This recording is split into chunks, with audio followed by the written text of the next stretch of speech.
Good morning everyone. चलो start कर रहे हैं। कल हमने कॉम्बिनेशन स्टार्ट किया था और उसमें मैंने आपको 4 पॉइंट्स बता दिए थे।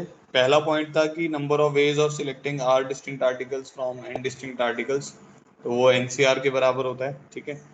सिलेक्शन में अरेंजमेंट नहीं आता है, ये भी बताया था आपको। फिर रिस्ट्रिक्टेड कॉम्बिनेशन हमने देखा था, जिसमें वो मैं बोल रहा था कि भाई एक बंदे को लेना है, एक बंदे को नहीं लेना है, कुछ को लेना है, कुछ को नहीं लेना है। उस तरीके से हमने रिस्ट्रिक्टेड कॉम्बिनेशन के भी 3 पॉइंट पढ़े थे। अब नेक्स्ट आने वाले जो पॉइंट्स हैं वो थोड़े और इंपॉर्टेंट है। फिफ्थ पॉइंट है इसमें, देखो अब ध्यान से। फिफ्थ पॉइंट क्या है? Selection total number of combination. Combination कहने का मतलब सिलेक्शन ही है basically. Total number of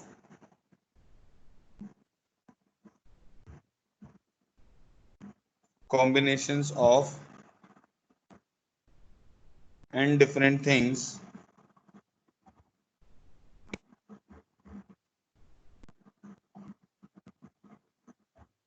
taken zero or more at a time।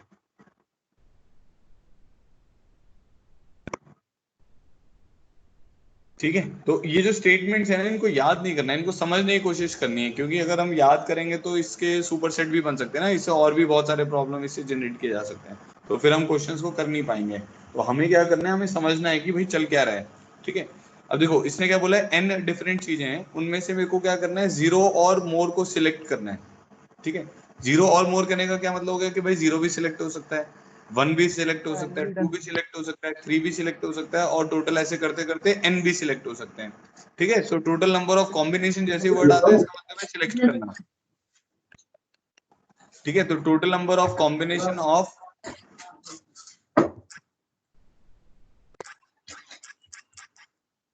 Hemant अपने माइक को बंद करो बेटा। सुनो, total number of combination of n different things taken zero or more eight ए ऐसे बुखार सुखार आते रहते हैं तो।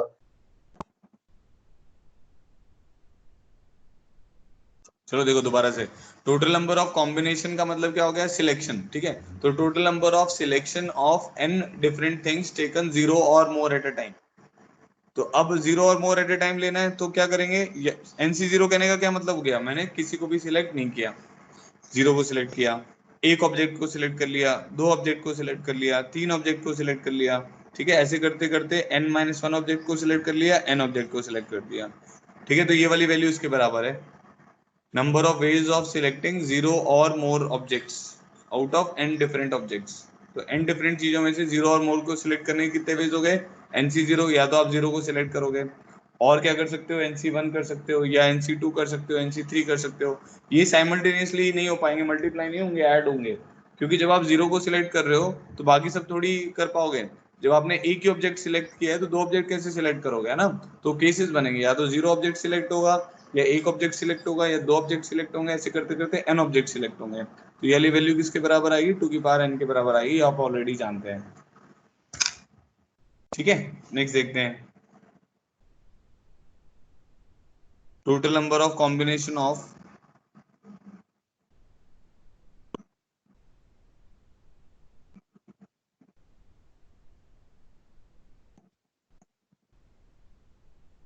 एन डिफरेंट थिंग्स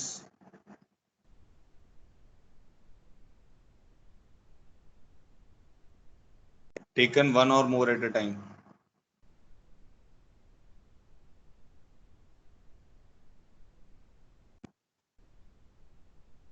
अब इसने क्या बोल दिया, हमें सिलेक्शन करना है। Total number of selection of n different things taken. ठीक है। Total number of combinations of n different things taken one or more at a time. इस स्टेटमेंट का मतलब ये बनना है कि आपको सिलेक्ट करना है इन चीजों में से one or more at a time लेना है। मतलब इस बार आप जीरो नहीं लेना है। ठीक है। वन और मोर, वन और वन से ज्यादा लेने हैं। तो इसमें क्या आ जाएगा हमारे पास, n C one plus n C two plus n C three, ऐसे करते करते एन सी एन। ठीक है। तो ये वाली वैल्यू किसके बराबर हो जाएगी? टू की पावर एन माइनस वन के बराबर हो जाएगी। जानते हैं सब लोग, बड़ा ही सिंपल है ये तो।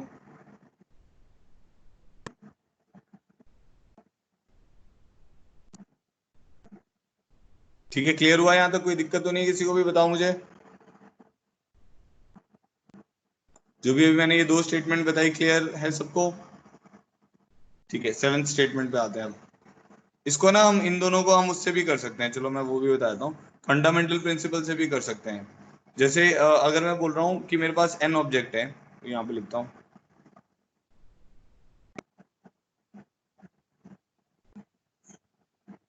n ऑब्जेक्ट है। अब मैं बोल रहा हूँ मेरे को 0 और मोर का सिलेक्शन करना है या 1 और मोर का सिलेक्शन करना है। अब ऑब्जेक्ट के पास दो ही चीजें हैं, एक ऑब्जेक्ट के पास दो ही ऑप्शन है, या तो वो सिलेक्ट होगा या रिजेक्ट होगा। समझ गए? तो या तो ये ऑब्जेक्ट जो है ये सिलेक्ट होगा या ये रिजेक्ट होगा। सिमिलरली इसके पास भी दो ही ऑप्शन है, पहले वाले के पास भी दो ऑप्शन है, दूसरे वाले के पास भी दो ऑप्शन है, तीसरे वाले के पास भी दो ऑप्शन है, nth के पास भी दो ऑप्शन है। ठीक है, पहला वाला या तो सिलेक्ट और रिजेक्ट होगा। ठीक है, अब सिलेक्ट होता है तो इसका मतलब एक ऑब्जेक्ट सिलेक्ट हो गया, दूसरा वाला अगर सिलेक्ट और रिजेक्ट होगा, सिलेक्ट होगा मतलब दो सिलेक्ट हो गए, ऐसे करके। समझ रहे हो? अब मान लो पहला सिलेक्ट हुआ, दूसरा रिजेक्ट हुआ, तीसरा सिलेक्ट हो गया, तो इसमें सारे कॉम्बिनेशन बन जाएंगे। तो हर किसी के पास दो दो वेज हैं, सिलेक्ट या रिजेक्ट होने के दो वेज हैं ये वाले। ठीक है, तो क्या होगा, टोटल वेज कितने बन जाएंगे, 2 की पावर n। अब जो ये दूसरा वाला केस है जिसमें उसने 1 और मोर का बोला हुआ है, 1 और मोर वाले केस में क्या होगा, एक केस ऐसा होगा जिसमें सारे के सारे रिजेक्ट हो गए होंगे। इसी में से क्या हो रहा है ना, सिलेक्ट रिजेक्ट हो रहा है ना, तो आपके पास कैसा होगा, रिजेक्ट हुआ, दूसरा भी रिजेक्ट हुआ, तीसरा भी रिजेक्ट हुआ और nth भी रिजेक्ट हुआ। तो जब वो रिजेक्ट हो जाए, सारे के सारे जब रिजेक्ट होंगे, वो एक केस आपको माइनस करना पड़ेगा, तो वहां से आपको 2n-1 मिलेगा। बस आप रख दो, मैं ले लूंगा, यहीं रख दो, यहाँ नीचे। कोई नहीं, आप रहने दो, मैं ले लूंगा, टेंशन मत लो। समझ आ गया? 2 × 2 × 2 × 2 n टाइम्स आएगा, तो ये 2n हो गया। उसमें से अब एक केस हमारा ऐसा है जिसमें सब के सब रिजेक्ट हुए होंगे, तब जब वो बोल रहे हैं ना 1 और मोर का सिलेक्शन, तो इसीलिए 2n-।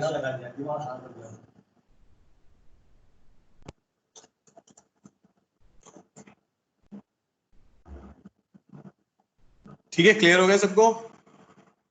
एक बार और क्लियर करो। वॉइस तो बेटा आपका नेटवर्क में इशू होगा। मेरी वॉइस क्लियर है? मेरी वॉइस और स्क्रीन सबको दिख रही है? Yes sir.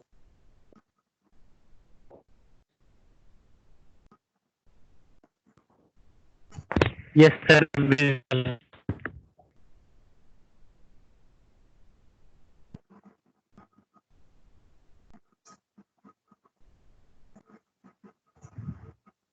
चलो मैं बता रहा हूँ एक बार दोबारा से, देखो बेटा, एक तो टाइम पे आया करो सब लोग ना। अब बच्चे 5-5 मिनट लेट आते हैं ना तो गड़बड़ होती है, फिर मेरे को बार बार स्टार्टिंग से बताना पड़ता है।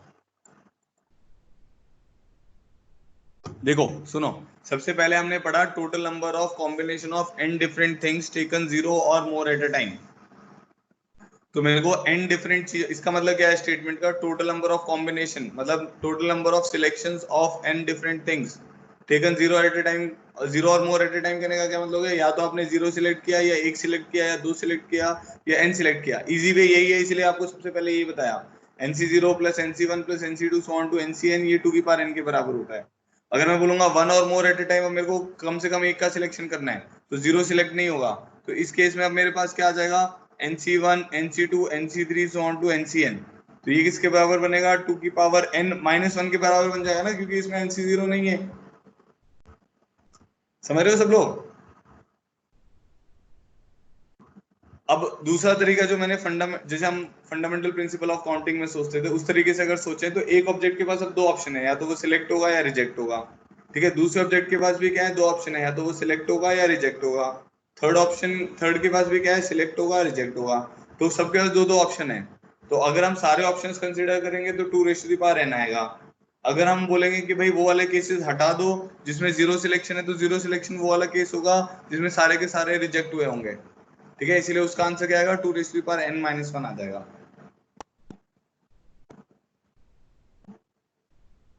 जिसको वॉइस लैग हो रही है बेटा, वो लोकेशन चेंज करने की कोशिश करो, क्योंकि बारिश हो रही है ना, हो सकता है नेटवर्क का इशू आ रहा हो। चलो आगे बढ़ते हैं। तो ये हमारा कौन सा पॉइंट था, ये हमारा 6th पॉइंट था। अब 7th पॉइंट पे आते हैं।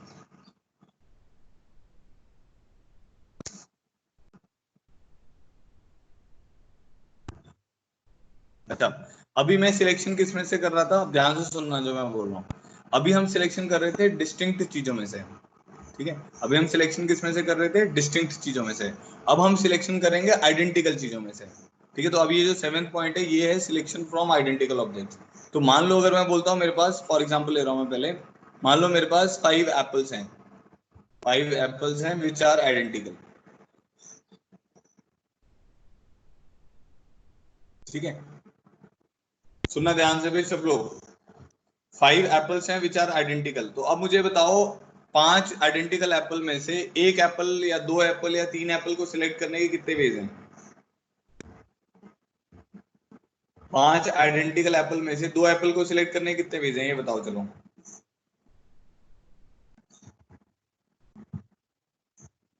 क्वेश्चन सुनो और उसको लिखो चैट बॉक्स में या बोलो। 5 आइडेंटिकल एप्पल में से 2 एप्पल सिलेक्ट करने के कितने वेज हैं?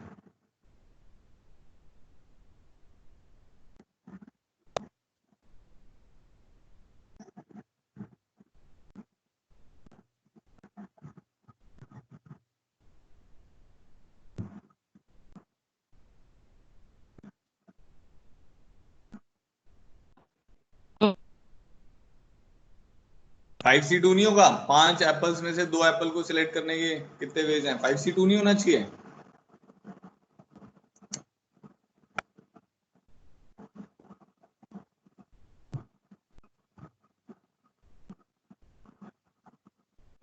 अंकित तुम बताओ 2 वेज कैसे हैं? अबे सब बैठ के यहाँ खोपड़ी लगाओ यार, क्या करते रहते हो, पता नहीं क्या करते हो।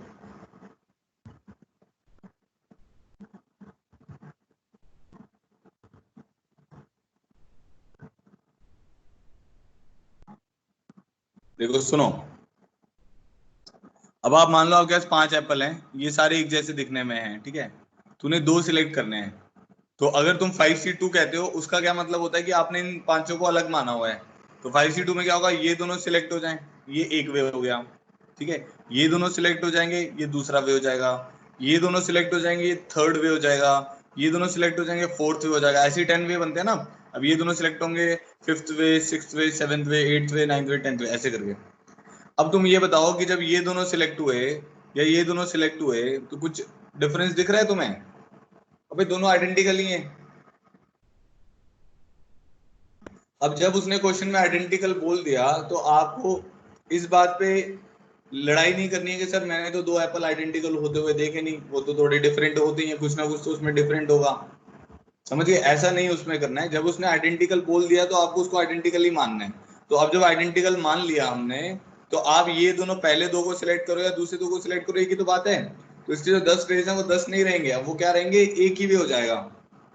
तो अगर मैं बोलता हूँ सिलेक्ट 1 एप्पल, सिलेक्ट 0 एप्पल्स, पहले बोलता हूँ select 0 apples from 5 apples, 5 identical apples, select 0 apples from 5 identical apples. इसका कितना वे है, 1 वे है। सबके सबको रिजेक्ट कर दो, मतलब कोई भी सिलेक्ट नहीं किया, वो भी एक तरीका है, उसको भी हम एक तरीका मानते हैं। रिजेक्ट करने को भी एक तरीका मानते हैं ना, कि भाई सारे के सारे हमने साइड कर दिए, वो भी एक तरीका है कि कोई भी सिलेक्ट नहीं किया। Select 1 Apple from 5 identical Apple, एक वे है उसका भी। एक को सिलेक्ट करें, कितने वे हैं, एक ही वे है, कोई भी निकालोगे वही निकलेगा, ठीक है। Select 2 apples from 5 identical apples, इसका भी कितना वे है, वन वे है। भाई 2 भी सिलेक्ट करने, कोई पहली बारी में, मतलब आप इसको ऐसे भी सोच सकते हो, 5 एप्पल पड़े हुए हैं, आपने एक टोकरी में 5 एप्पल है, आपने हाथ डाला और आपने वो टोकरी से एप्पल को निकाला, तो पहली बारी में 2 एप्पल निकल जाएंगे ना। तो कोई और दूसरा भी तो चाहिए नहीं ना, और सबके सब आइडेंटिकल है, इसलिए कितनी भी बार करोगे वही निकलेंगे, ठीक है। सिमिलरली मैं अगर बोलता हूँ तो समझ आ ही रहा होगा आपको, सिलेक्ट 3 फ्रॉम 5, इसमें भी कितने आएंगे, 1 वे आएंगे। सिलेक्ट 4 फ्रॉम 5, इसमें भी कितने आएंगे, 1 वे आएंगे। सिलेक्ट 5 फ्रॉम 5, इसमें भी कितने आएंगे, 1 वे आएंगे। समझ गए? तो 5 अगर आइडेंटिकल एप्पल हैं तो 0 को सिलेक्ट करने का भी एक वे है, 1 को सिलेक्ट करने का भी एक वे है, 2 को सिलेक्ट करने का भी एक वे है, 3 को सिलेक्ट, 4 को सिलेक्ट, सबको 5 को सिलेक्ट करने में कितने वेज हैं, 1 ही वे।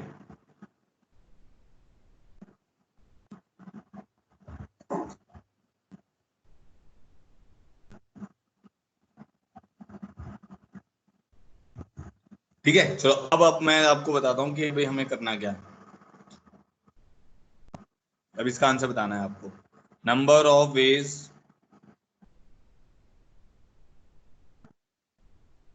of selecting one or more objects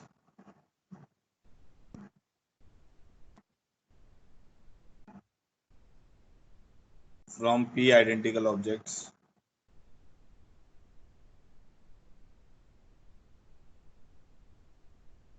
of one type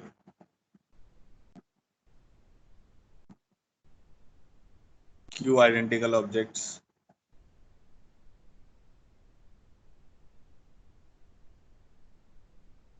of another type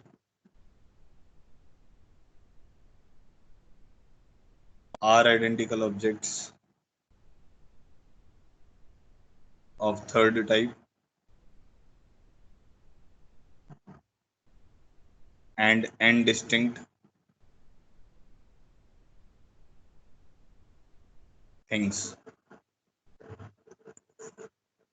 अच्छा, अब ध्यान से सुनना जो मैं बोल रहा हूँ, ठीक है।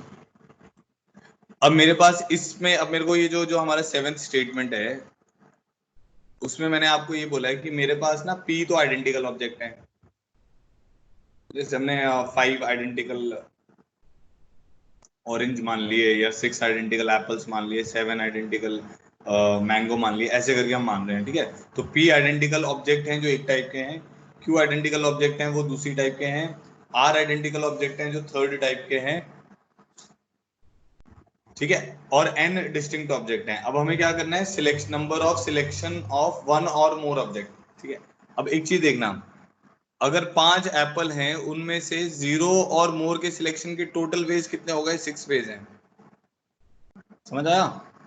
5 एप्पल में से 0 और मोर के सिलेक्शन के कितने वेज हैं, 6 वेज है। अगर आप 0 सिलेक्ट करोगे 1 वे हो गया, 1 सिलेक्ट करोगे तो फिर 1 वे हो गया, 2 सिलेक्ट करोगे तो 1 वे हो गया। अभी सुनो सब लोग ध्यान से जब मैं बोल रहा हूँ, 5 सिलेक्ट करोगे वो भी 1 वे हो गया। आप समझ गए, जैसे वहां पे क्या हो रहा था, 0 सिलेक्ट करने का डिस्टिंक्ट में क्या हो रहा था, NC0 प्लस NC1, तो 0 सिलेक्ट करने का एक वे था, 1 सिलेक्ट करने के n वेज थे, 2 सिलेक्ट करने के NC2 वेज थे। यहाँ पे ऐसा नहीं है, यहाँ पे क्या हर किसी के एक ही वे है, तो 0 सिलेक्ट करने का 1 वे, 1 सिलेक्ट करने का 1 वे, 2 सिलेक्ट करने का 1 वे, 3 सिलेक्ट करने का 1 वे एंड सो ऑन, ठीक है।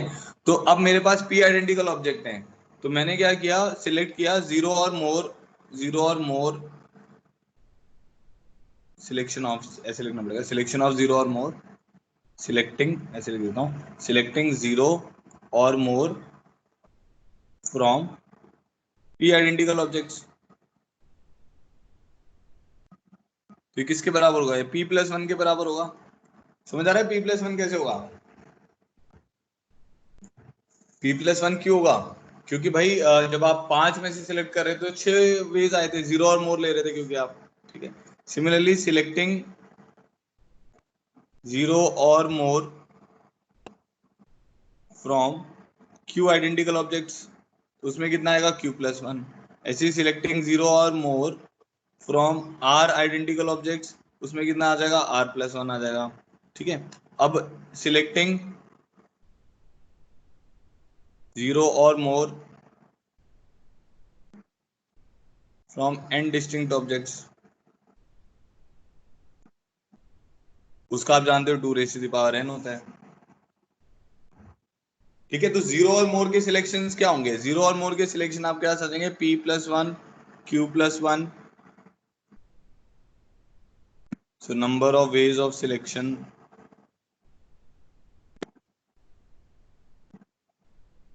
0 और मोर ऑब्जेक्ट्स, जो ऊपर स्टेटमेंट लिखी है उसके लिए वो आ जाएगा P+1 Q+1 R+1 2n। But इसने बोला हुआ है 1 और मोर का बोला हुआ है, तो 1 और मोर के लिए क्या आंसर आएगा हमारे पास, 1 और मोर के। अब इसमें से ऐसा होगा ना कि -1 कर दो, एक केस ही ऐसा होगा जिसमें कोई भी रिजेक्ट नहीं हुआ होगा और सारे के सारे रिजेक्ट हो गए, मतलब कोई भी सिलेक्ट नहीं हुआ होगा। तो एक केस ऐसा होगा जिसमें कोई भी सिलेक्ट नहीं हुआ होगा, तो जो हमें आंसर चाहिए वो हमारा आएगा P+1 into Q+1 into R+1 into 2n। इस पूरे में से -1 कर दो। -1 वो वाला केस होगा जब सबके सब रिजेक्ट हुए होंगे, क्योंकि हमने, उसने बोला है सिलेक्शन ऑफ 1 और मोर। अगर वो 0 और मोर कहता तब तो ये आंसर हो जाता जो ये लिखा हुआ है। अब 1 और मोर कह रहा है इसीलिए -1 और करना पड़ेगा। बताओ भाई, ये बात समझ आई कि नहीं समझ आई।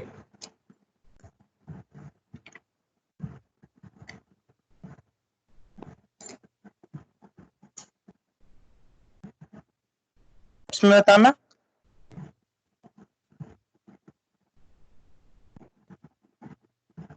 जिसको समझ आ गया पहले वो लिख दो, फिर मैं रिपीट कर रहा हूँ।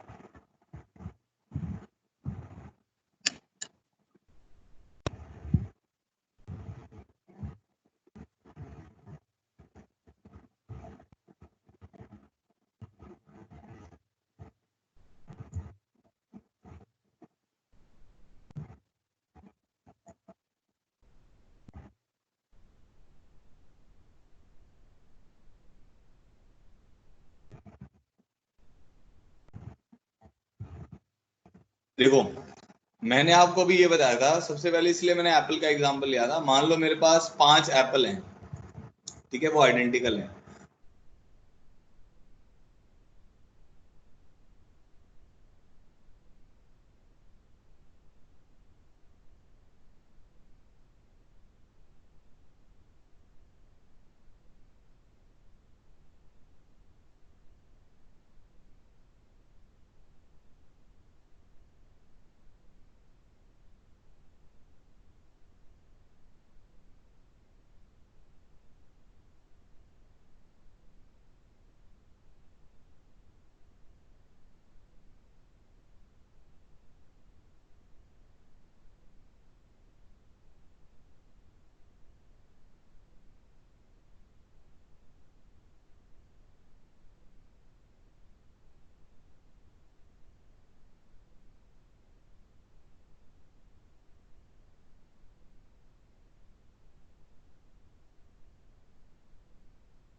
सर स्क्रीन हैंग हो गई है और आपकी वॉइस भी नहीं आ रही। हाँ अभी आएगी, अभी नेटवर्क चला जाता बेटा, 1 मिनट। अभी देखो मेरी स्क्रीन दिख रही है सबको?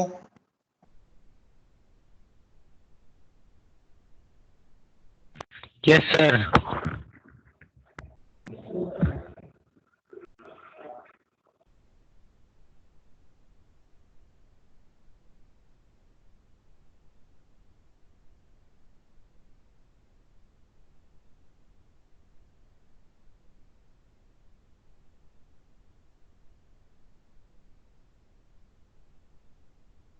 एक मिनट बस।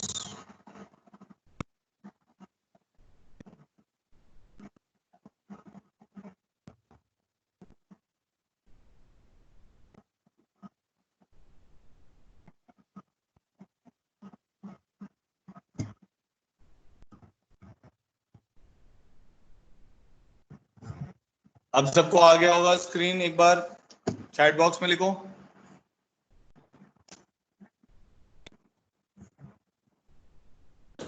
माइक से बोलो कोई बच्चे, अगर सबको स्क्रीन दिख रहा है कि नहीं दिख रहा है?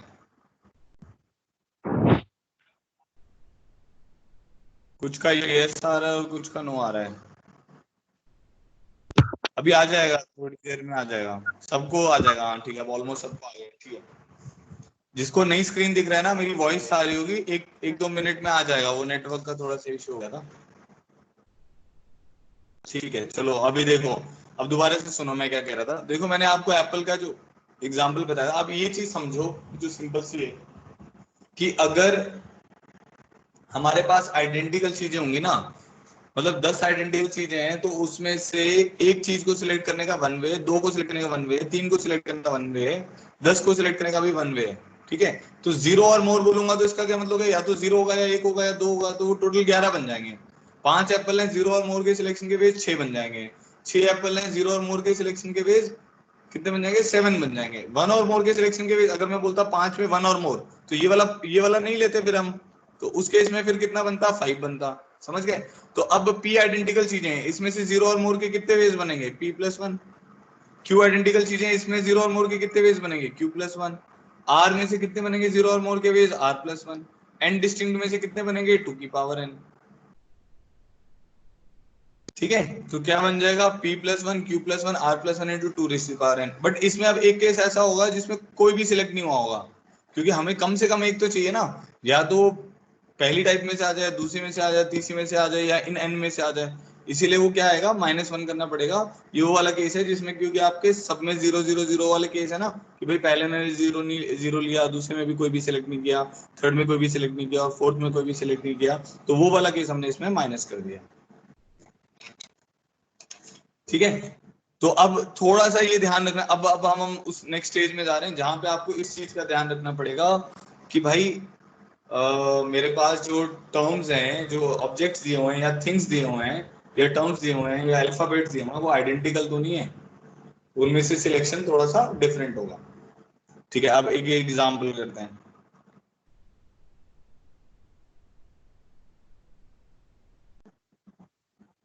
अब बताना, इसका आंसर बताना है चैट बॉक्स में। एग्जांपल क्या है मेरे पास? Mister Ram has to select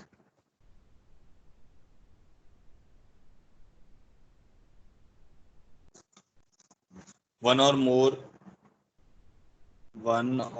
more students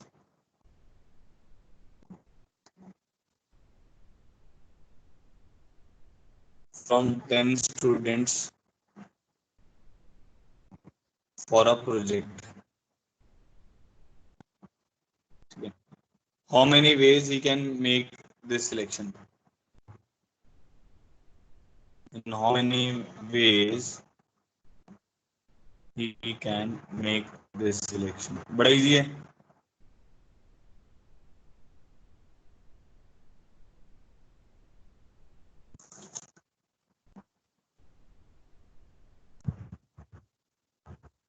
one zero to three, ठीक है, समझ आ गया सबको? क्या आंसर होगा इसका? 2⁻10 - 1, क्योंकि वन और मोर है ना। अबे 2⁻10 - 1 होगा, अभी भी 10 लिखे जा रहे हो यार तुम। अबे 2⁻10 क्यों होगा? क्योंकि 10 चीजें जो हैं वो स्टूडेंट तो अलग होंगे ना, स्टूडेंट आइडेंटिकल थोड़ी होंगे। स्टूडेंट तो क्या होते हैं, अलग अलग होते हैं। तो आपको जीरो और मोर का सिलेक्शन करना है, वन और मोर का करना है, तो पहले जीरो और मोर का करो। जीरो और मोर में कितना आएगा? 10C0 + 10C1 + 10C2 to 10C10 minus उसमें से कौन सा केस कर देना है? 10C0 वाला, तो 2⁻10 - 1 आएगा।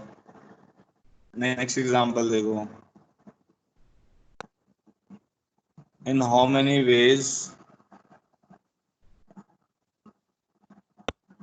One or more fruit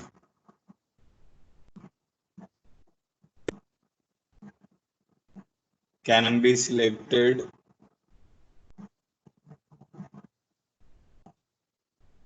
from a fruit basket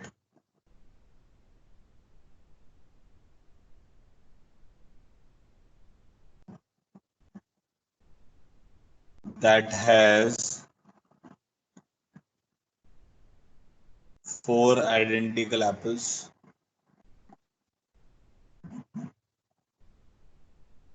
5 identical oranges, and 3 different fruits? बताओ भाई इसका आंसर।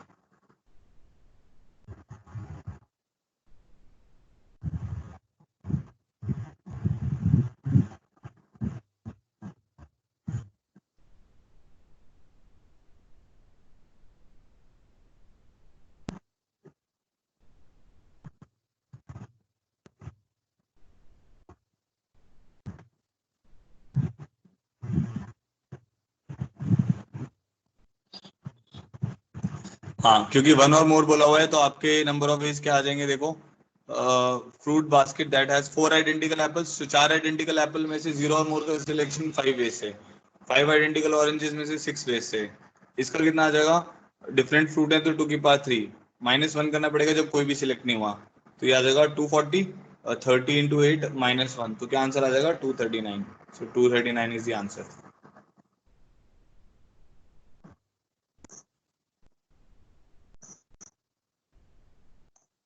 ठीक है, तो पहले वाले पार्ट का आंसर है 1023, दिस इज 1023, एंड इस वाले पार्ट का आंसर है 239। चलो अब नेक्स्ट आते हैं। तो ये मैंने क्या किया, अभी जो टॉपिक बताया उसका एग्जांपल दे दिया, इसके क्वेश्चंस तो हम आगे करेंगे। नेक्स्ट टॉपिक है इसी में, ये हमारा कौन सा पॉइंट था? 7th था आई गेस ना। 7th point, 8th point, 8th point है हमारा फैक्टर थ्योरी। इसको हम फैक्टर थ्योरी बोलते हैं। फैक्टर थ्योरी बोल सकते हो, डिवाइजर थ्योरी भी बोल सकते हो।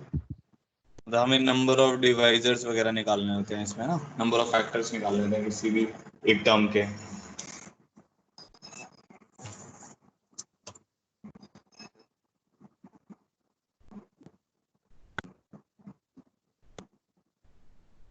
अच्छा, अब एक एग्जांपल से स्टार्ट करते हैं इसको, फिर इसकी स्टेटमेंट्स लिख दूंगा मैं। फॉर एग्जांपल मेरे पास एक नंबर है से 2⁻3, 3⁻5 एंड 5⁻4।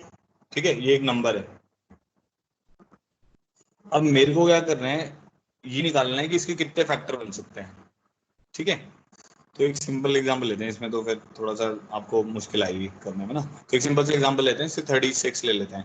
36 क्या होता है, 4 × 9 होता है ना, तो 2⁻2 × 3⁻2, या इसमें पावर सेम हो जाएगी, तो 2⁻1 ले लेते हैं। ठीक है, तो मैंने कौन सा नंबर ले लिया, 18 ले लिया। ठीक है, अब मेरे को 18 के टोटल नंबर ऑफ फैक्टर्स निकालने हैं। तो इसमें जो मैं लॉजिक बनाऊंगा उसको फिर आगे एक्सटेंड करेंगे। तो 18 के फैक्टर्स क्या क्या बन सकते हैं, एक तो बनेगा 1 और 18, तो दोनों इसके फैक्टर माने जाएंगे। ठीक है, फिर नेक्स्ट क्या बनेगा, 2 और 9 बनेगा। फिर नेक्स्ट क्या बनेगा, 3 और 6, और तो कोई बनेगा नहीं। 4 से होता नहीं है डिविजिबल, 5 से भी नहीं होता है, 6 लिख ही दिया हमने। तो इसके टोटल नंबर ऑफ फैक्टर्स कितने आ रहे हैं, टोटल नंबर ऑफ फैक्टर्स कितने आ रहे हैं, देखो 1 2 3 4 5 6 फैक्टर्स आ रहे हैं। समझ आ गया। तो टोटल नंबर ऑफ फैक्टर्स निकालने का मतलब हो गया कि भाई ये बताओ ये जो नंबर है ये कितने नंबर से डिवाइड हो रहा है। तो टोटल नंबर ऑफ फैक्टर्स में हम बोलेंगे 6। अगर मैं बोलूंगा नंबर ऑफ प्रॉपर डिवाइजर्स या प्रॉपर फैक्टर्स, प्रॉपर डिवाइजर्स वो वाले डिवाइजर्स होते हैं जिसमें 1 और वो नंबर इटसेल्फ इंक्लूड नहीं किया जाता है। ऐसे डिवाइजर्स जो, या ऐसे फैक्टर्स जिसमें 1 और उस नंबर को हटा दो। तो 1 और अगर 18 को हटा दोगे तो आपके पास क्या आंसर आ जाएगा, 6 - 2 = 4। तो जो भी आपके टोटल नंबर ऑफ फैक्टर है उसमें से -2 कर दोगे तो आपको वो वाले फैक्टर्स मिल जाएंगे जिसमें वो क्या होगा, प्रॉपर डिवाइजर होगा। ठीक है, तो टोटल नंबर ऑफ फैक्टर्स आपके पास कितने आ गए, 6 आ गए, और प्रॉपर डिवाइजर्स कितने आ जाएंगे, 4 आ जाएंगे। ये तो समझ आ गया। अच्छा, अब ये निकले कैसे, ये 6 कैसे आए, ये तो हमने एक एग्जांपल था उसके तो लिख लिए। अब मान लो मैं जैसे इससे पहले एक नंबर लिख रहा था 2⁻3, 3⁻5, 5 प्राइम फैक्टराइजेशन करना पड़ेगा आपको, 5⁻10, उसमें बैठ के लिखने लग जाएंगे तो हमारे बहुत टाइम वेस्ट होगा। इसलिए हमें क्या करना पड़ेगा, सोचना पड़ेगा कि भाई किस तरीके से इसको निकालें। अब वो देखते हैं। तो उसको करने के लिए मैंने क्या किया, मैंने ना इनको ब्रेक किया, ये जो 1 2 3 है इन सबको ब्रेक करता हूँ। देखो, तो मैंने इसके फैक्टर लिख लिए, 1 है, 2 है, 3 है, फिर है 6 है, 9 है, 18 है। ठीक है, तो ये जो 1 बन रहा है ये बन रहा है 2⁻0 3⁻0 से। जो 2 है वो बन रहा है 2⁻1 3⁻0 से। देखना आपको समझ आ जाएगा अभी। 2⁻0 3⁻1 से, ये बन रहा है 2⁻1 3⁻1 से, ये बन रहा है 2⁻0 × 3⁻2 से। ठीक है, 2⁻1 × 3⁻2 से। सुनते रहो बेटा, अभी आप बहुत बार रिपीट होगा, समझ आ जाएगा सबको। तो पहले एक बार ये देखो कि मैंने क्या किया, फैक्टर्स लिख दिए। टोटल नंबर ऑफ फैक्टर्स कितने हैं, 6 है ना, वो 6 के 6 फैक्टर्स लिख दिए। तो जो ये टर्म गिवन है n, जिसमें 2⁻1 है और 3⁻2 है। अब 2⁻1 में दो टर्म्स हैं, एक 2⁻0 है और एक 2⁻1 है। मतलब 2⁻0 भी इसके फैक्टर में आ सकती है, 2⁻1 भी इसके फैक्टर में आ सकती है ना। डिवाइड करने के लिए क्या होगा, 2⁻0 भी आ जाएगा तो भी डिवाइड कर देगा, 2⁻1 आ जाएगा तो भी डिवाइड कर देगा, 2⁻2 आएगा तो डिवाइड नहीं कर पाएगा इसको। 3⁻0 जो मतलब इससे लोअर डिग्री होगी वो भी तो डिवाइड करती है ना। जैसे अगर आप 27 ले रहे हो तो 3⁻0 भी उसको डिवाइड करेगा, 3⁻1 भी डिवाइड करेगा, 3⁻2 भी डिवाइड करेगा, 3⁻3 भी डिवाइड करेगा। तो 3⁻0 भी डिवाइड करेगा, 3⁻1 भी डिवाइड करेगा, 3⁻2 भी डिवाइड करेगा। ठीक है, तो अब आप थोड़ा सा रिलेट कर पा रहे हो इस एक्सप्रेशन को, और इस एक्सप्रेशन को रिलेट कर पा रहे हो। जो इसके फैक्टर्स बन रहे हैं वो कैसे बन रहे हैं, देखो ध्यान से। एक टर्म आपने ये उठाई और ये उठाई, तो आपका बन गया 2⁻0 3⁻0। एक आपने 2⁻0 उठाया, 3⁻1 उठाया, तो क्या फैक्टर बन गया, ये वाला फैक्टर बन गया। समझ रहे हो, एक 2⁻0 उठाया, 3⁻2 उठाया, ये वाला फैक्टर बन गया। 2⁻1 उठाया, 3⁻0 उठाया, ये वाला फैक्टर बन गया। 2⁻1 3⁻1 ये वाला फैक्टर, 2⁻1 3⁻2 ये वाला फैक्टर। ठीक है, तो बेसिकली इसमें क्या हो रहा है, वैसे हो रहा है ना कुछ। अगर 2⁻1 है तो आपको क्या करना है, 2⁻0 और 2⁻1 को सिलेक्ट करना है। अब 3⁻2 है तो 3⁻0 3⁻1 3⁻2 को सिलेक्ट करना है। तो एक तरीके से वैसे ही हो रहा है कि अगर मेरे पास, अब मैं स्टेटमेंट लिख रहा हूं, number of divisors slash factors of a number capital N which is of the form a raised to the power p, b raised to the power q, c raised to the power r, where A, B, C are prime numbers and P, Q, R are natural numbers. Whole numbers लिख सकते हो आप, ठीक है। तो whole number होगा तो हम वन नहीं बन जाएगा, तो लिखेंगे नहीं उसको, p q r are natural numbers लिख देते हैं यहाँ पे, नेचुरल नंबर्स। तो टोटल नंबर ऑफ डिवाइजर्स कितने आएंगे, p plus one into q plus one into r plus one, ये आएंगे। अब ये तो हो गया इसका। जैसे अगर मेरे को ये निकालना होता तो मैं क्या करता, इसके कौन कौन सी पावर बन सकती है, टू की पावर जीरो, टू की पावर वन, तो दो फैक्टर यहाँ से बनेंगे हमारे, यहाँ से तीन फैक्टर बनेंगे, तो टोटल नंबर ऑफ फैक्टर्स कितने बन जाएंगे, 6, 2 इंटू 3, ठीक है। अच्छा, अब number of divisors, property divisors of n is equal to a raised to the power p, b raised to the power q, c raised to the power r। ये किसके बराबर आएगा।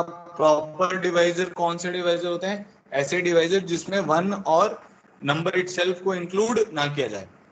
सो प्रॉपर डिवाइजर की definition यहाँ पे लिख देता हूँ, divisors excluding one and capital n, capital n मतलब नंबर इटसेल्फ। तो क्या हो जाएगा, उसका आंसर कितना आ जाएगा हमारे पास, p plus one into q plus one into r plus one minus two, ये आ जाएगा, ठीक है। सब कुछ समझ आया। अब ये समझना बहुत जरूरी है क्योंकि इसके ऊपर क्वेश्चन अच्छे अच्छे बनते हैं। अब एग्जांपल लिख रहा हूँ, n is equal to 2 raise to the power 3, 3 raise to the power 5, 5 raise to the power 4, ठीक है। तो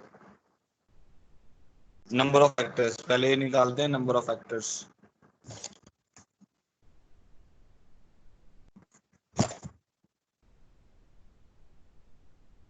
number of factors of n, तो क्या आंसर आएगा। अब देखो आप ऐसे सोचो दोबारा से, अभी इसको अभी तक भी नहीं समझ आया, टू की पावर थ्री में कौन कौन से फैक्टर बैठे हुए हैं, टू की पावर जीरो बैठे हैं, टू की पावर वन, टू की पावर टू, टू की पावर थ्री, तो वो बेसिकली थ्री प्लस वन हो रहा है ना, फोर हो रहा है, वो जैसे ऊपर हो रहा था वैसे ही हो रहा है, जीरो और मोड का सिलेक्शन हो रहा है आइडेंटिकल चीजों में से, ठीक है। तो थ्री की पावर फाइव में क्या होगा, थ्री की पावर जीरो आएगा, थ्री की पावर वन, थ्री की पावर टू, थ्री की पावर थ्री, थ्री की पावर फोर, थ्री की पावर फाइव, ठीक है। ऐसे यहाँ पे कितना आएगा, फाइव की पावर जीरो, फाइव की पावर वन, फाइव की पावर टू, फाइव की पावर थ्री, फाइव की पावर फोर, तो कितना आएगा, पहले वाले में 4 आएगा, फिर इधर 6 आएगा, इधर 5 आएगा, तो ये 120 आ जाएगा। तो number of, total number of divisors कितने हो जाएंगे, 120। अच्छा, अगर मैं बोलता हूँ नंबर ऑफ प्रॉपर डिवाइजर्स,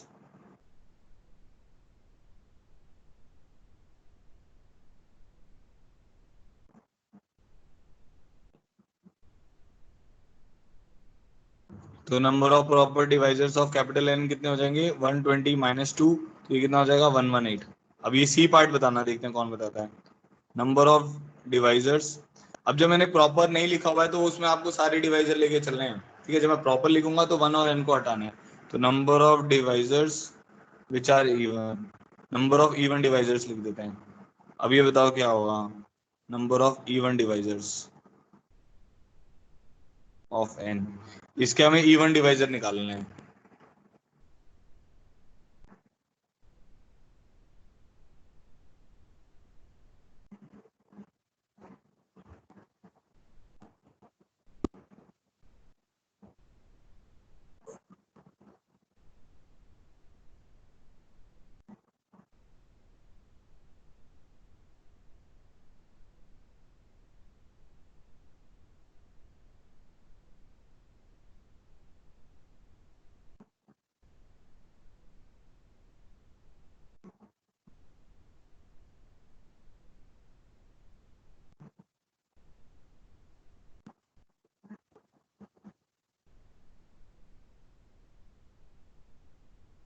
ये कैसे निकाला, 90 कैसे निकाला आप लोगों ने इवन डिवाइजर के केस में,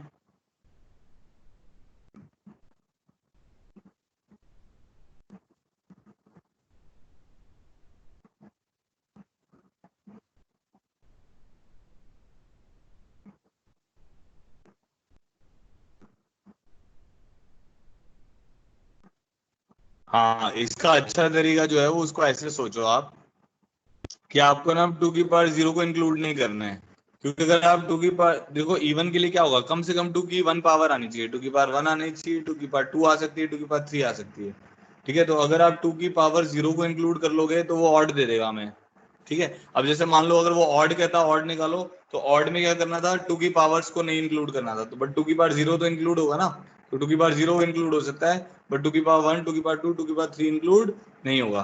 तो ठीक है, तो इवन डिवाइजर्स के लिए हम क्या करेंगे, इधर जो है पहली वाली टर्म में से 2 की पावर 0 को इंक्लूड नहीं करेंगे, तो पहले वाले टर्म में से आपके पास 3 फैक्टर आ जाएंगे, दूसरी वाली टर्म से आपके 6 आ जाएंगे, फिर 5 आ जाएंगे, तो 90 इज द आंसर। आगे बात समझ में? वैसे बहुत क्वेश्चन बन जाते हैं डिविजिबल बाय 5, डिविजिबल बाय 10, ऐसे बनते रहेंगे, वो हम आगे देखेंगे। तो आपको ये तो समझ आ गया कि टोटल नंबर ऑफ फैक्टर्स कैसे निकालने हैं। ठीक है, अब नेक्स्ट आता है हमारे पास, हो गया हमारा पॉइंट नंबर 8। 8 का ए लिख लेते हैं ना, इसको 8 का ए बना लेते हैं। अब 8 का बी मैं लिख रहा हूँ, sum of all the divisors. अब इसमें हम निकालते हैं sum of all the divisors. Sum of all the divisors of capital N is equal to 2 raised to the power 3, 3 raised to the power 2, 7 raised to the power 2 into 11।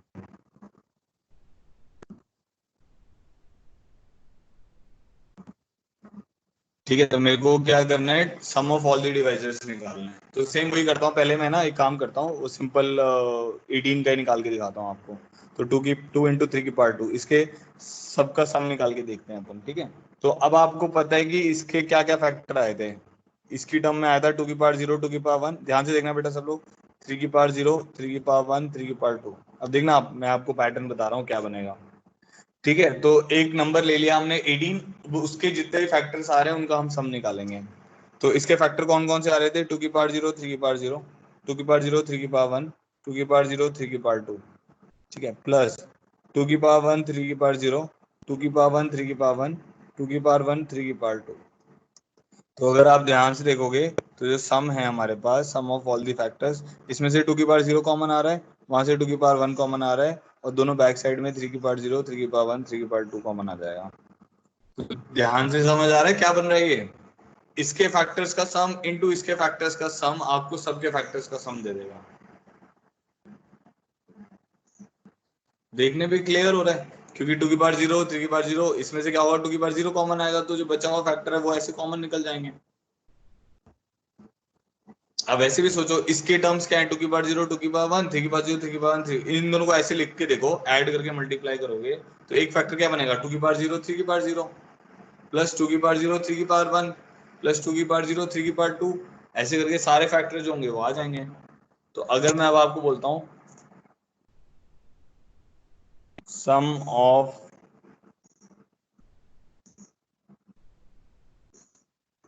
all the divisors of capital N, which is 2 raised to the power 3,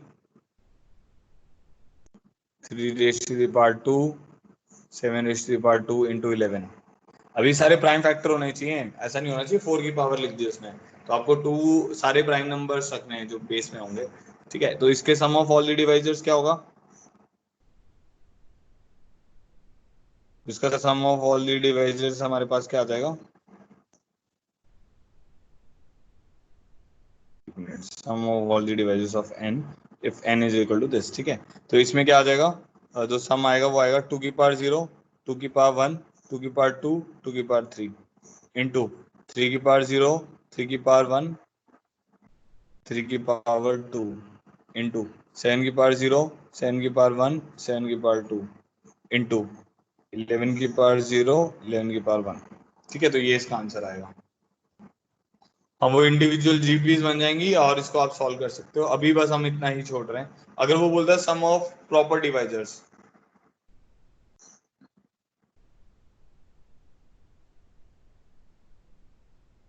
तो उसमें आपको क्या करना था, सम minus 1 minus N कर देना था, बस 1 हटाना है, और जो नंबर है, जो जिस नंबर का वो सम निकालने को बोल रहा है उसको हटाना है।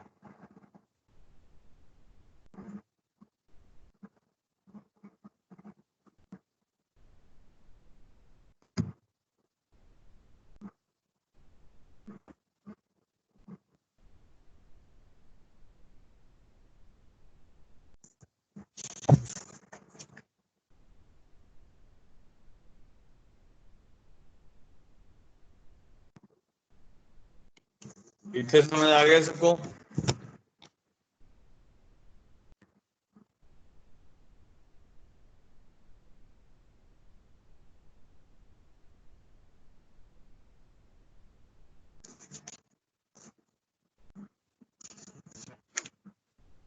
ठीक है, अब इसके आगे बढ़ते हैं। इसके बाद कुछ और पॉइंट्स भी हैं, बट वो उनको बताने से पहले हम कुछ क्वेश्चंस करने स्टार्ट कर देते हैं, क्योंकि वो पॉइंट थोड़े से मुश्किल हैं, तो थोड़े क्वेश्चंस कर लेंगे, उसके बाद करेंगे तो आपको जल्दी समझ आएंगे। ठीक है, अब मुझे एक बार ये बताओ कि कितने क्वेश्चन हो चुके हैं हमारे।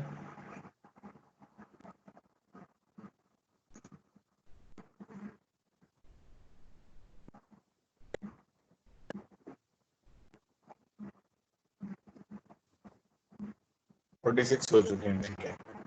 चलो प्रॉब्लम 47 देखते हैं। अब ध्यान से समझना, ठीक है, कॉम्बिनेशन के क्वेश्चंस हैं तो थोड़े से अच्छे होते हैं। ठीक है, लिखो। A man has 8 children to take to a zoo. कुछ क्वेश्चन आपको पैकेज में हो सकता है मिल गए हो या असाइनमेंट में मिल गया हो। A man has 8 children to take to a zoo. He takes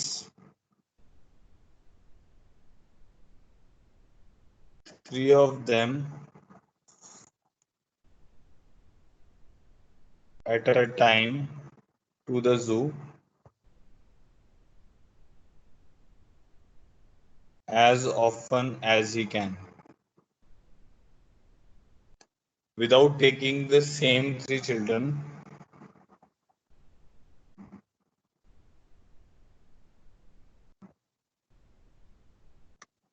without taking the same 3 children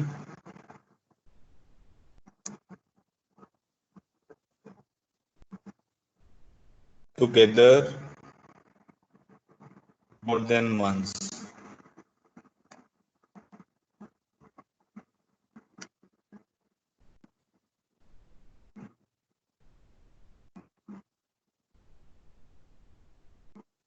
How many times does he has to go to the zoo? How many times does he has to go to the zoo?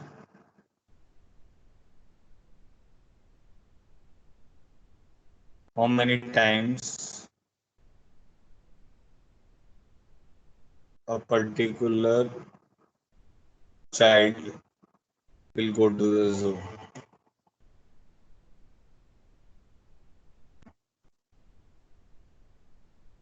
हाँ भाई बताओ, दोनों part का answer बताओ।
चलो देखो मैं बता रहा हूँ।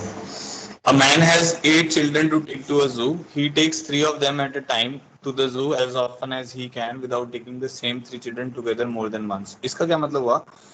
एक जैसे कोई मान लो कोई एक आदमी है, उसके पास 8 बच्चे हैं, उसको जू को लेके जाना है, उसकी ड्यूटी लगी हुई है इन 8 बच्चों को जू को लेके जाना है। ठीक है, तो अब वो क्या कह रहा है, वो कह रहा है कि भाई 3 जाएंगे एट अ टाइम, एक टाइम पे वो 3 को ही लेके जा सकता है, बट वो जो 3 का ग्रुप होना चाहिए वो सेम नहीं होना चाहिए, हर बार वो अलग अलग होगा। उसने ये बोला है ना, ही takes 3 of them at a time to the zoo as often as he can without taking the same 3 children together. ठीक है, तो ये तो सिंपल सी बात हो गई। How many times does he has to go to the zoo. अब 8 में से 3 दिन के ग्रुप बनाओ आप। जितने ग्रुप बनेंगे अलग अलग बनने चाहिए, सेम नहीं बनने चाहिए। 8 बच्चे अलग अलग हैं, डिस्टिंक्ट चीजें हैं, उनमें से 3 दिन के ग्रुप बनाने हैं, तो कितने बनेंगे 8C3। ठीक है, तो 8C3 ग्रुप्स आपके पास बनेंगे। जितने ग्रुप बनेंगे उतनी बार आपको कहां पे जाना पड़ेगा, जितने ग्रुप बनेंगे उतनी बार आपको कहां पे जाना पड़ेगा, जू जाना पड़ेगा। मतलब समझ गए ना, उस बंदे को जू कितनी बार जाना पड़ेगा, जितने ग्रुप बनेंगे। ठीक है, तो 8C3 बनेंगे, तो इसका आंसर कितना आ जाएगा 8 इंटू 7 इंटू 6। ठीक है, डिवाइडेड बाय 6, तो ये आ जाएगा 56। बताओ 8C3 कैसे लिखते हैं। ठीक है, बी पार्ट पे आते हैं। अब वो कह रहा है कि भाई बी पार्ट में ये बता रहा है how many times a particular child will go to the zoo. How many times a particular child will go to the zoo. अब उसने बोला है कि भाई चलो वो जो इनको जू लेके जा रहा है वो बंदा तो जाएगा 56 टाइम्स। अब एक बच्चा कितनी बार जाएगा, तो अब एक बच्चा मान लेते हैं, एक बच्चे को हमने फिक्स किया, मान लेते हैं ए वो बच्चा है, उसको फिक्स किया। अब बाकी 8 बच्चे थे, तो बाकी 7 चिल्ड्रन और है हमारे पास। अब 7 में से उसके साथ कितने के ग्रुप बनेंगे, दो दो के तो ग्रुप जाएंगे। तो एक बच्चे को आप फिक्स कर दो 1 वे से, और जो 7 है उनमें से 2 सिलेक्ट कर लो। तो 7 में से जब आप 2 सिलेक्ट करोगे तो आपके पास क्या वैल्यू आ जाएगी, 7 × 6/2, तो 21 आ जाएगा। तो 21 इज द आंसर। भाई 7 जो बच्चे बचे हुए हैं उनमें से 2 को सिलेक्ट कर लो, एक को फिक्स कर दिया, और अब 7 जो बचे हुए उनमें से 2 को सिलेक्ट कर लो, क्योंकि 3 का ग्रुप जाएगा ना, तो वो बच्चा कितनी बार जाएगा, 21 टाइम्स जाएगा। ठीक है, सबको मेरी वॉइस और स्क्रीन आनी चाहिए, ऐसा नहीं होना चाहिए कि नहीं आ रही है।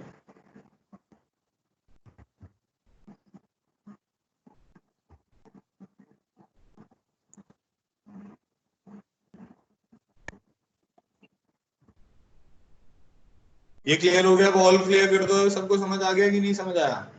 जिसको भी नहीं आ रही वो मीटिंग रीज्वाइन करो बेटा।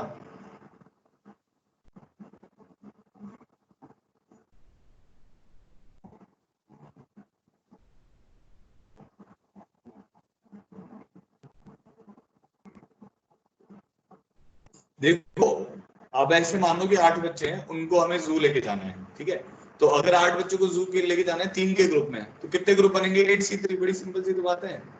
3 3 के ग्रुप में लेके जाना है तो सब अलग अलग ग्रुप ही तो बनेंगे, तो 8C3 हो गया। अब वो कह रहे हैं कि एक बच्चा कितनी बार जाएगा, तो अब एक बच्चे को फिक्स कर दो, बाकी कितने बच्चे बचे 7, तो वो एक बच्चा दो दो के ग्रुप, बाकी 2 लोग और होंगे तभी तो 3 का ग्रुप बनेगा, तभी तो जाएगा। तो उस बच्चे को फिक्स करो। तो 7 में से कितने सिलेक्ट करने होंगे उसको ग्रुप बनाने के लिए, 2 सिलेक्ट करने होंगे, तो 7 से मल्टीप्लाई हो जाएगा वो, तो कितना आ जाएगा उसका आंसर। ठीक है, आगे बढ़ते हैं। प्रॉब्लम 48। थोड़ा सा नेटवर्क का इशू है बेटा, कोऑपरेट करो, कोई नहीं, हो सकता है आपके एंड पे, हो सकता है मेरे एंड पे हो। Problem 48।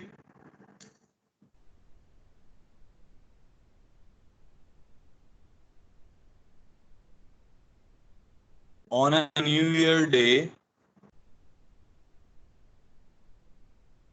on a New Year day,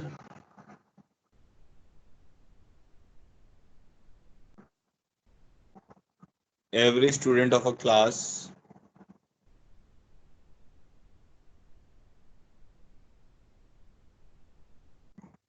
sends a card to every other student. On a New Year day, every student of a class sends a card to every other student.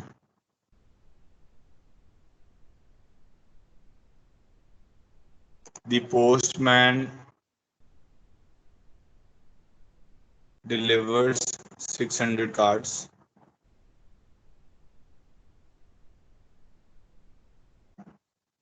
How many students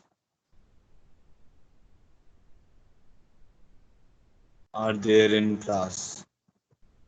On a New Year day, every student of a class sends a card to every other student. The postman delivers 600 cards. How many students are there in the class? बताओ भाई।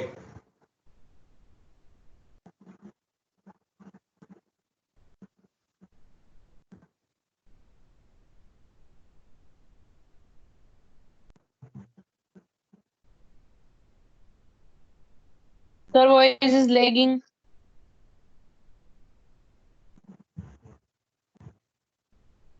Okay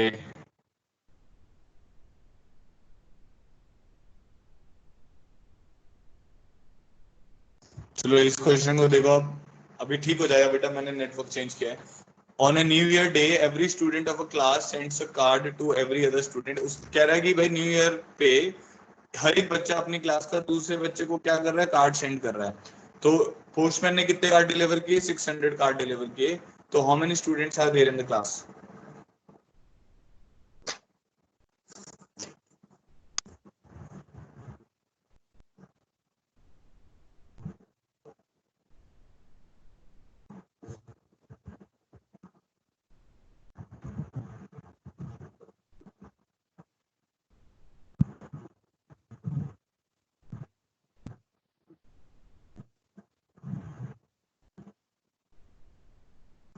हाँ 25 आएगा देखो इसको करने के अब दो तरीके हैं तो मान लेते हैं कि देर आर एन स्टूडेंट्स ठीक है so let there are n students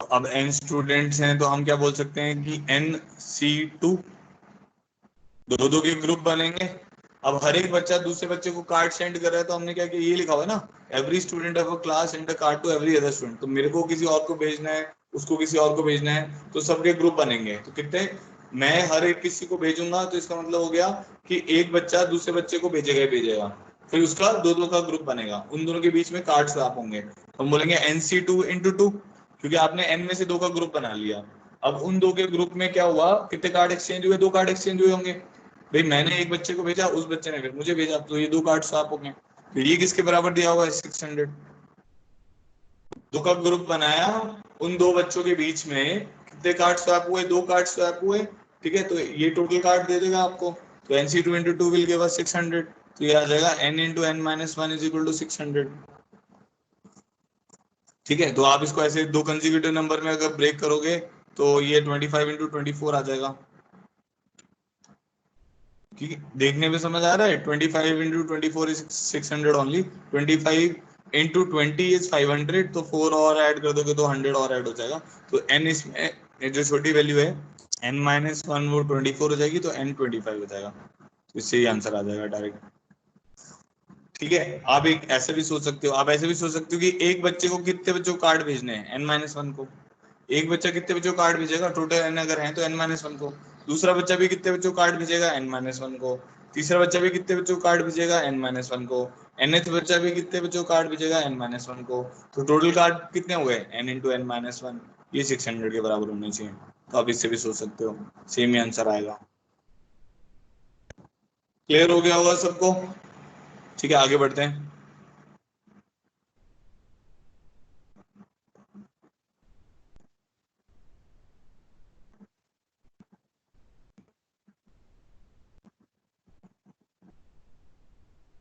देखो we wish to select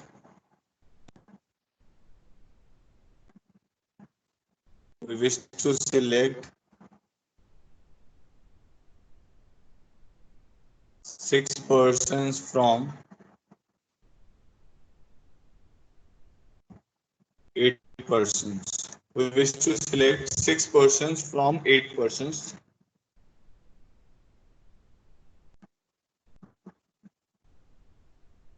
but if person A is chosen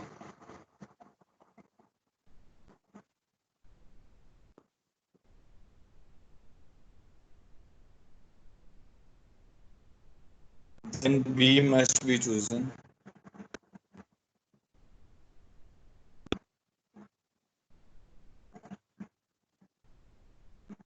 in how many ways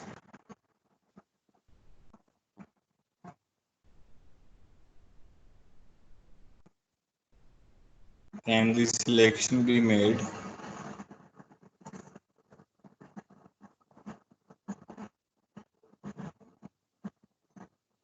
ठीक है we wish to select 6 persons from 8 persons तो हमें 6 लोगों को सिलेक्ट करना है 8 लोगों में से but if person A is chosen then B must be chosen तो उसने बोला अगर ए को चूज करोगे तो बी को चूज करना ही पड़ेगा आपको ठीक है, तो इसके टोटल नंबर ऑफ एज निकालना है।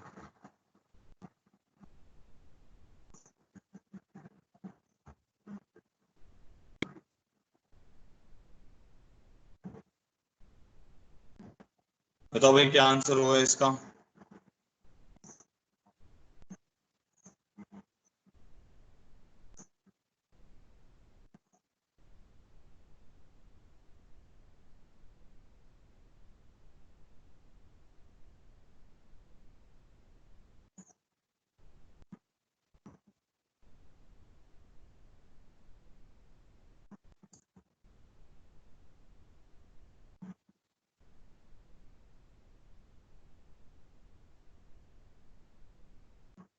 बाकी बच्चे बताओ।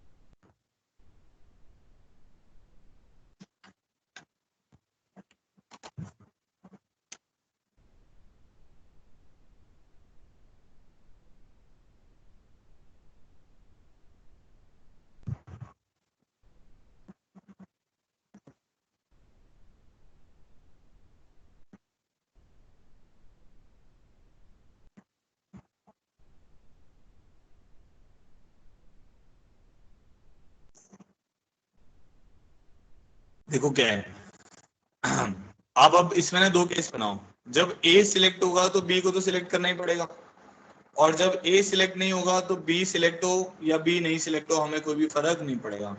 समझ गए। जब A select, if person A is chosen then B must be chosen, ऐसा है ना। तो अब क्या हो गया कि आपने मान लो 8 में से 6 को सिलेक्ट करना था, तो ए तो चूज कर लिया, बी भी चूज कर लिया, तो बच्चे कितने हैं, 6 बच गए, और उनमें से अब आप 4 को सिलेक्ट कर लोगे। समझिए ना, ये रिस्ट्रिक्टेड कॉम्बिनेशन का क्वेश्चन है। और क्या केस है, और क्या पॉसिबिलिटी है, भाई ए को सिलेक्ट नहीं किया तो अब आप क्या 7 बच गए। ठीक है, अब बी सिलेक्ट हो या ना सिलेक्ट हो कोई फर्क नहीं पड़ता, तो 7C6, तो इन दोनों को ऐड करना है आपको। तो 6C4 कितना होता है, 6C2 ओनली, तो ये 15 हो जाएगा, 7C6 तो 7 ही हो जाएगा, तो आपका आंसर आ जाएगा 22। समझ आ गया, इजी सा क्वेश्चन था ये।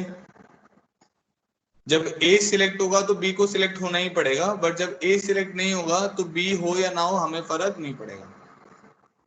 तो ये दो केसेस बनेंगे। नेक्स्ट आते हैं।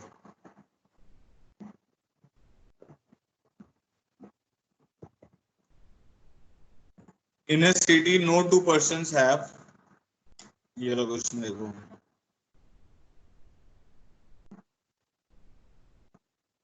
In a city no two persons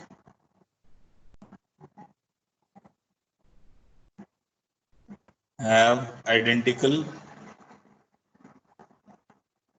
set of teeth. No two persons have identical set of teeth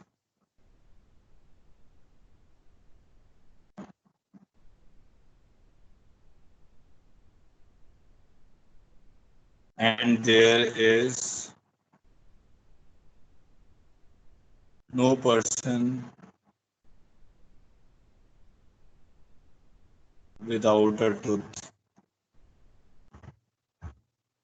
मतलब ऐसा कोई बंदा नहीं जिसके पास टीथ ना हो।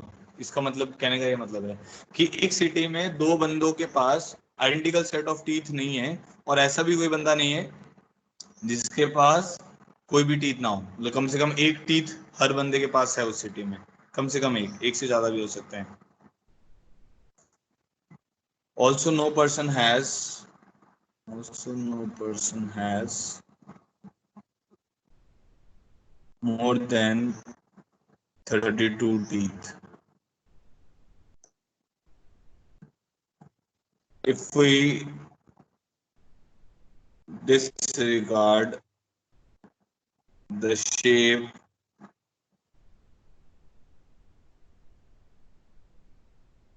and size of tooth and consider only the positioning and consider only the positioning of the teeth.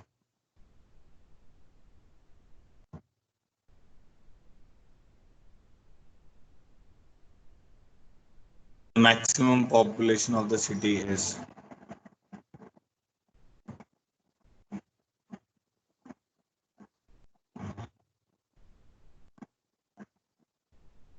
Maximum population of the city is. बताओ भाई ये क्वेश्चन एक बार पढ़ लो अच्छे से और कोई सोल्यूशन बताओ इसका.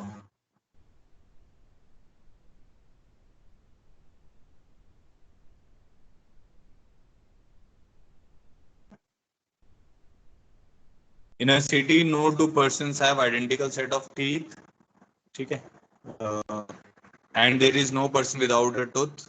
Also, no person has more than 32 teeth. If we disregard the shape and size of the tooth and consider only the positioning of the teeth, the maximum population of the city.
कुछ बच्चों का सही आ रहा है. 2⁻32 - 1 आएगा. हाँ.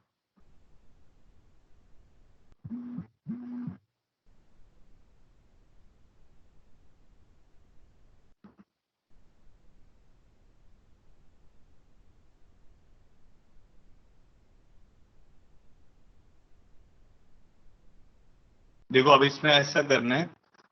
इन a city, अब जैसे ऐसा मान लो जैसे हमारे पास क्या होता है, जैसे हम टीथ की बात करें तो हमारे पास ऐसे 32 पोजीशंस होती हैं टीथ की, है ना. आप सबको पता होगा. तो 16 नीचे हैं और 16 ही ऊपर है, ऐसे 32 टीथ की पोजीशन है मान लो. तो अब वो क्या कह रहा है, वो कह रहा है कि मेरे को दो आदमियों के सेम सेट ऑफ टीथ नहीं है. ठीक है. तो 32C0 कहने का क्या मतलब हो गया कि भाई 32 पोजीशन में किसी पे भी दांत नहीं है. तो ये वाला केस तो हमें चाहिए नहीं. उसने बोला कि भाई हर किसी बंदे का एक ना एक दांत तो है. तो अगर हम बात करें कि एक सिटी में एक दांत वाले कितने लोग हैं जिनके पास एक ही टीथ है, तो वो 32 होंगे. 32C1 होंगे. वो समझ आ रहा है कैसे. देखो एक दांत वाले 32 लोग कैसे होंगे बेटा. एक दांत वाले 32 लोग ऐसे होंगे, मान लो ये 16 पोजीशंस हैं, तो एक बंदा हो गया जिसका दांत यहाँ पे है. ठीक है. बाकी और कोई दांत नहीं है उसके मुंह में. ठीक है. दूसरा बंदा क्या हो गया, उसका यहाँ पर नहीं है, उसका यहाँ पर है दांत. तो ये अलग ही हो गया ना बंदा, क्योंकि पोजीशनिंग उसने बोला है, पोजीशनिंग कंसीडर करनी है आपको. ठीक है. तो ये दूसरा बंदा हो गया. तीसरा बंदा हो गया जिसका यहाँ वाला दांत है. फोर्थ बंदा हो गया जिसका यहाँ वाला दांत है. तो टोटल कितने लोग हो गए. ठीक है. 32 लोग हो गए ना. तो 32C1 कहने का क्या मतलब हुआ कि भाई मेरे पास अपना जो ये है जॉ है उसमें मेरे पास 32 पोजीशंस हैं. तो एक दांत वाले मेरे पास 32 लोग हैं उस सिटी में. ठीक है. अब दो दांत वाले कितने होंगे, 32C2 होंगे. 32C2 मान लो कैसे, अब एक दांत यहाँ आ गया, एक दांत यहाँ आ गया, तो एक बंदा ये होगा. एक बंदा ऐसा होगा जिसका एक दांत यहाँ पे, एक दांत यहाँ पर है, दूसरा बंदा हो गया. तीसरा बंदा एक यहाँ पर, एक यहाँ पर, ऐसे करके 32C3 से वो वाले बंदे आ जाएंगे जिनके पास 3 दांत हैं. 32C4 से वो वाले लोग आ जाएंगे जिनके पास 4 दांत हैं. ऐसे करते करते 32C32 से वो लोग आ जाएंगे जिनके पास 32 के 32 टीथ हैं. बात सबको समझ आ गई. किसी के पास भी सेम सेट ऑफ आइडेंटिकल, मतलब नंबर तो सेम हो सकता है बट सेम सेट नहीं है. तो 32C1 इसीलिए 32 लोग, मतलब एक टीथ वाले 32 लोग होंगे, दो टीथ वाले 32C2 होंगे, तीन टीथ वाले 32C3 होंगे एंड सो ऑन। तो ये वाली वैल्यू आप जानते हो किसके बराबर होगी, 2 की पावर 32 - 1। देखो भाई, जिसको समझ आ गया ऑल क्लियर करो।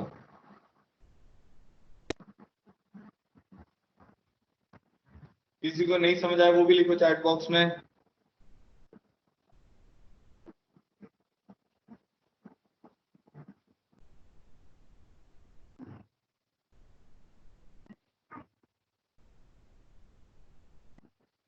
किसी को नहीं समझ आया तो वो बताओ। शुभम तुम्हें समझ आ गया?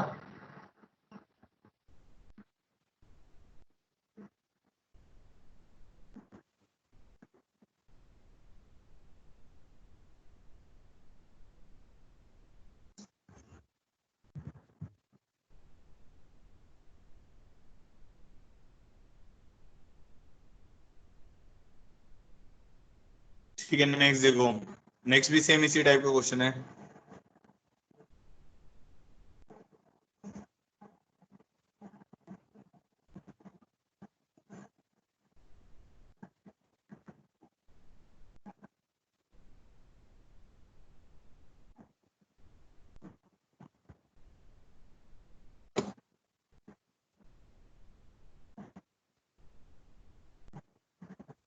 ठीक है, नेक्स्ट देखो।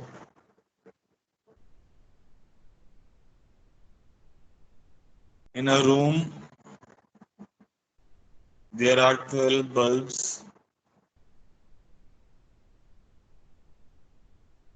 of different wattage, each having a separate switch.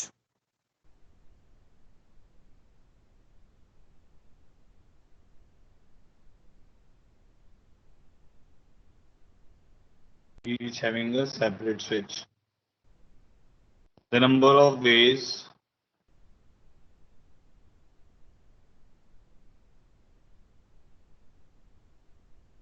to light the room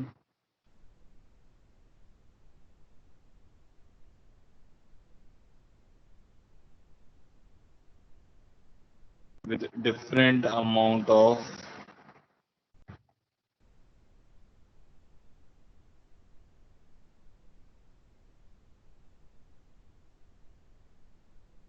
illumination.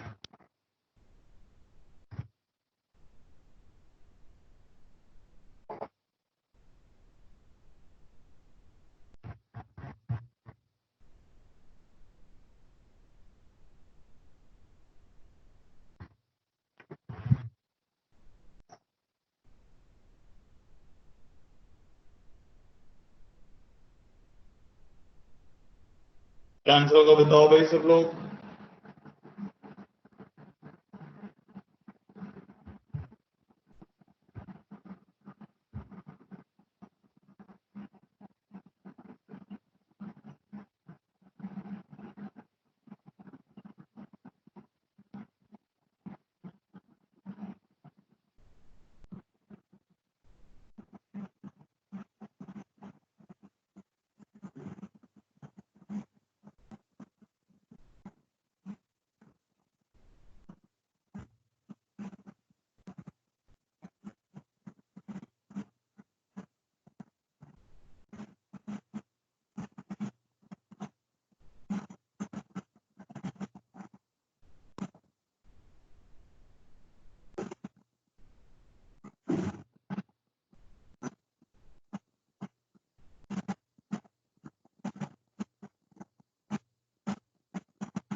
To raise to the power 12 - 1 आएगा। देखो जैसे ऐसे मान लेते हैं कि ये हमारे पास 12 बल्ब्स हैं,